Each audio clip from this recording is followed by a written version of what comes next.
is it a big deal, small deal, or no deal that the Titans are giving Malik Nabers the most high-level attention and have over the last several weeks and months leading up to the draft, as we explained prior to us asking this question? Let's go to the chat. Andre says small deal. Eddie goes big deal. Jared says small. Lou Man says no deal at all. Michael and Willie both go big deal. Gannon, Dre, and Tall Texan all go small deal. Eric goes no deal with Lou Man. Small deal from Dre. Deborah goes small deal. Big from Austin. Small deal from Titans. Kyle, no deal. The Giants are going to draft Nabers from Jared Gibson. King VC says small deal. IR, goes with big deal. Hopefully it's a small deal from Patrick Bird. Small, big-ish deal. Darius, you're not playing the game. No soup for you. Ahmad says big deal. DeMario says no deal. No deal from American Top. This is pretty spread out here, Austin. Small deal from Jermel. Big Ten Jeff goes small deal, just doing their due diligence. Melissa goes big deal. Corey goes no deal. He just has more red flags. They need to feel him out. So Corey bringing up a statement saying, hey, you need to knock on that door a couple more times to make sure you're not going down the, Adam Pac-Man Jones or bust route, right? It could be old John Ross, right? Remember when he ran that fast 40 time and excelled and then became nothing? Big deal from Curtis, no deal from Tighten Up, big deal from Lucas. So small deal from Paul. There, it is spread out. I am very surprised about how spread it out is in the chat. Austin, you can't spread it out. I was going to ask you, before I give my answer, which of the answers do you think had the highest percentage of selections? Because it was spread out. But what do you think was the leader of these three: big deal, small deal, or no deal, from the chat? I think it's a tie between big deal and small deal, and then a no deal is right on the tail. Okay. All right. My answer is big deal. I think it's a big deal because I think the Titans are making it very clear that they have a lot of interest in wide receiver Malik Nabers. Now, I think maybe it was Andre, whoever said that a small deal because the Giants are going to take him at 6. That's a good point. Like, the Titans reportedly on draft day, and even when Bucks report about, in early April of last year, the Titans were interested in CJ Stroud and moving up to 3 to get CJ Stroud.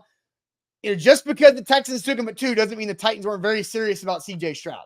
And so I think the Titans are very serious about Malik Nabers. They want to get to know him as much as possible. So I think this is absolutely a big deal that they are spending 3 opportunities to get to know Malik Nabers. And I'll say it again. I'll show the graphic. This is the graphic. Top 30 visits, pro day private meetings, and formal interviews at the combine that the Titans, all 3 Titans brass members, had a chance to talk to Malik Nabers there. And Rand Carthon, 2 of their 6, they had met with 3 times ahead of the draft. Will Levis and Tajay Spears, a 2nd and 3rd round pick. Now, we do know that they were not at Peter Skoronski's pro day last year, just like they were not spending high-level time at Joe Alt's pro day. It didn't stop them from taking Peter Skoronski in the 1st round at 11. So they could still take Joe Alt at 7. I'm not saying that this is ruling out Joe Alt at 7, but I think this tells me a little bit that their interest in Malik Nabers is very, very high. And I think the hardest decision the Titans brass will have to make is that they have to choose between Joe Alt and Malik Nabers if both are on the board at 7. So big deal is my official answer. How much do you think it is the red flags? I mean, what red flags?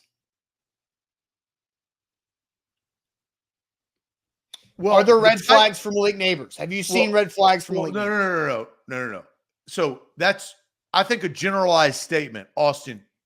Red flags can be Corey Davis, right? Like, red flags can be Isaiah Wilson. Okay. Red flags can be anything of you doing your due diligence for a player, because the Titans, and I go back to the history. Are no red I'm flags. not saying specifically. I'll clarify. Okay. a first-round pick the Titans cannot afford to screw up. They've screwed up way too many damn first-round picks, right? Especially over the last 7 years, right? So I say the generalized term of red flags to make sure that there is no doubt in your mind. And then I'll also parlay that into the position.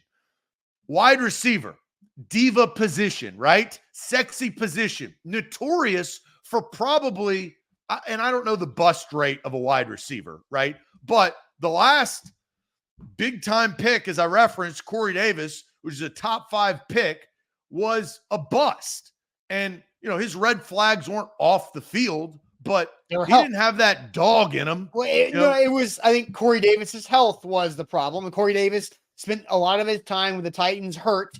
And when they drafted him, he was hurt because he had a ankle surgery after his college career ended. He didn't do anything at the combine, didn't run at 40, didn't do much of anything. And they drafted him 5th overall, right? So if you want to say Corey Davis had a red flag, it was potentially injury. But that's why I say, like, red flags in generalized, they come in all different shapes and sizes. That's all I'm saying. There is no red flag when it comes to Malik Nabers. I saw a tweet over the weekend that was talking about Malik Nabers and teams having to do homework, and it smelled so strongly of a team trying to float something out there to maybe have Malik Nabers drop a couple spots to them because they want him that bad. Because there is no red flag. There's been months and months and months of draft process with Malik Nabers being floated out there as on the heels of Marvin Harrison Jr. to be wide receiver 1 in this class. And some teams have Nabers over MHJ. I don't know what the case is, but I know that I think Malik Nabers is a bona fide dude.